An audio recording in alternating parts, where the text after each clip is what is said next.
हरे भरे मंत्रमुग्ध जंगल के बीचों बीच पन्ने की पत्तियों और सुगंधित फूलों के बीच एक शानदार प्राणी रहता था, सुनहरा मोर। उसके पंख ढलती हुई धूप में पिघले हुए सोने की तरह चमक रहे थे और उसकी आंखें प्राचीन ज्ञान से चमक रही थीं। गोल्डन पीकॉक की किंवदंतियां दूर दूर तक फैल गई थीं, जिसने दूर दूर तक लोगों की कल्पनाओं को मंत्रमुग्ध कर दिया था। इन कहानियों से मंत्रमुग्ध लोगों में माया नाम की एक युवा लड़की भी थी। माया जंगल के बाहरी इलाके में एक छोटे से गांव में रहती थी। हर रात वह आग के पास बैठकर बुजुर्गों से गोल्डन पीकॉक की जादुई शक्तियों की कहानियां सुनती थी। ऐसा कहा जाता था कि जिसके पास सुनहरे मोर का एक पंख होता है, उसकी एक ही इच्छा पूरी की जा सकती है, एक ऐसी इच्छा जो भाग्य की दिशा बदल सकती है। एक दिन अपनी जिज्ञासा और साहसिक भावना से प्रेरित होकर माया ने पौराणिक गोल्डन पीकॉक को खोजने के लिए दृढ़ संकल्प के साथ जंगल के बीचों बीच यात्रा शुरू की। हवा की फुसफुसाहट और पक्षियों के गीतों से प्रेरित होकर वह जंगल में गहराई तक चली गई। उसकी आंखें आश्चर्य से चौड़ी हो गईं।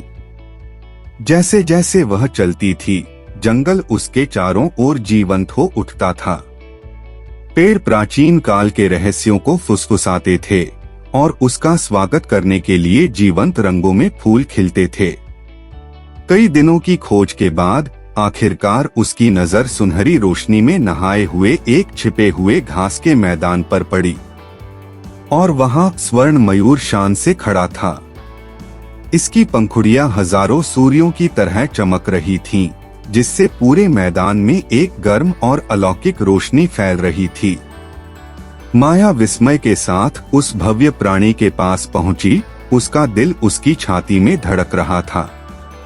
गोल्डन पीकॉक ने अपनी बुद्धिमान आंखें उसकी ओर घुमाईं और ऐसी आवाज में बोला जो एक मधुर सिम्फनी की तरह गूंजती थी, बहादुर बच्चे, तुमने मुझे खोजने के लिए बहुत दूर तक यात्रा की है। वह क्या है जिसे तुम खोज रहे हो?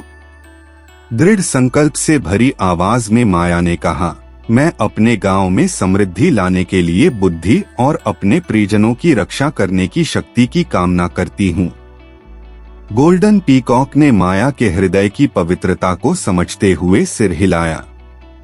अपनी पूंछ के हल्के झटके से उसने उसे एक सुनहरा पंख प्रदान किया। तुम्हारी इच्छा पूरी होगी, प्यारे बच्चे।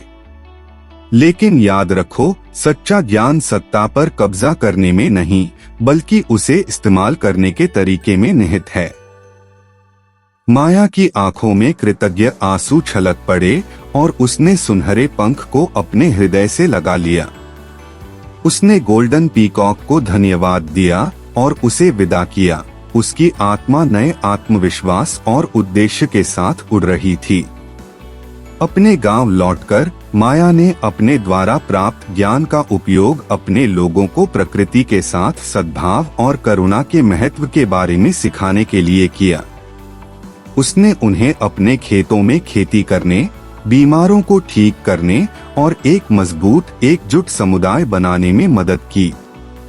उनके मार्गदर्शन में गांव का विकास हुआ और एक समय बंजर भूमि उपजाऊ स्वर्ग में बदल गई। माया की बुद्धिमत्ता और गोल्डन पीकॉक के उपहार की बात दूर दूर तक फैल गई, जिससे पड़ोसी गांवों को भूमि और एक दूसरे के साथ सद्भाव से रहने की प्रेरणा मिली। माया का गांव आशा की किरण और दयालुता और समझ की परिवर्तनकारी शक्ति का प्रमाण बन गया।